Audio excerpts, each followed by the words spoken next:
50 வருஷமா ராஜுன்ற காட்டு யானை கால்ல கம்பிகள் கட்டப்பட்டு, சரியான சாப்பாடு கூட இல்லாம, டூரிஸ்ட்ங்க போடுற பேப்பரையும், பிளாஸ்டிக்கையும் சாப்பிட்டுக்கிட்டு கஷ்டப்பட்டுட்டு இருந்தான்னு சொன்னா நம்புவீங்களா? நம்ம இந்தியால நடந்த உண்மை சம்பவம் தாங்க இது. நம்ம இந்தியால சின்ன வயசுலேயே ராஜுன்ற காட்டு யானைய அவங்க ஃபேமிலில இருந்து பிரிச்சு, ஒரு பிசினஸ்க்காக அவன நெறைய ஓனர்ஸ்க்கு 2, 3 ஓனர்ஸ்க்கு அவன கைமாத்தி விட்டுருக்காங்க. போன இடத்துல எந்த இடத்துலயுமே நம்ம ராஜுக்கு சரியான பராமரிப்பு இல்லங்க.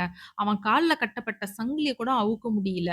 அந்த கம்பி அவன் கால்ல குத்திக்கிட்டு அவனுக்கு ரொம்ப பெயின்ஃபுல்லா இருந்திருக்கு. அது மட்டும் இல்ல, அவன் வந்து டெய்லி டூரிஸ்ட்டுக்கு வந்து என்டர்டெயின் பண்றதுக்காக பிச்சை எடுக்க வைக்கப்பட்டுருக்கான். அவங்கள மகிழ்விக்கணும்னு சொல்லிட்டு அவன பல என்டர்டெயின்மென்ட்டுக்காக அவன ரொம்ப ட்ரெயின் பண்றான்னு சொல்லி கஷ்டப்படுத்தியிருக்காங்க. இது நம்மளுடைய வைல்ட் லைஃப் எஸ்ஓஎஸ் டீம்க்கு இந்த விஷயம் போயிட்டு, அவங்க நைட்டோட நைட்டா வந்து ஒரு சீக்ரெட் மிஷன் வச்சு நம்ம ராஜுவ வந்து ரெஸ்க்யூ பண்ணாங்க. அன்னைக்கே நம்ம மீட்பு படையினர் நம்மகிட்ட சொன்ன விஷயம் என்னன்னா, எங்க டீம் மெம்பர்ஸ பார்த்த உடனேவே ராஜு முகத்துல நாங்க ஒரு சந்தோஷத்த பார்த்தோம். அவனுடைய மனசுல நம்மள மீட்கறதுக்கு ஆள் வந்துட்டாங்கன்றத தைரியத்த அவன் கண்ல பார்த்துருக்காங்க.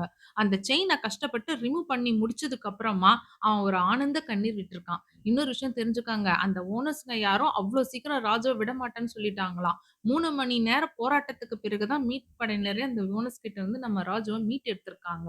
இன்னைக்கு மதுரா எலிபேன்ட் கன்சர்வேஷன் கேர் சென்டர்ல நம்ம ராஜு யானைகளோட யானையா ஓடி ஆடி விளையாடிக்கிட்டு சந்தோஷமா இருக்கான். அவனுக்கு daily 200 gram greens, vegetables, fruits அது மட்டும் இல்லங்க டெய்லி மட் பாத் மத்த யானைகளோட ஓடி ஆடி விளையாடிக்கிட்டு ஹேப்பியா இருக்கான். இதுலருந்து நமக்கு என்ன தெரியுதுன்னாக்கா, அனிமல்ஸ்க்கும் நம்மள மாரி தாங்க. அவங்களுக்கும் நம்மள மாரி லவ் இருக்கு, எமோஷன்ஸ் இருக்கு, கிராட்டிட்யூட் இருக்கு, எல்லாமே இருக்கு. Be the voice for the voiceless.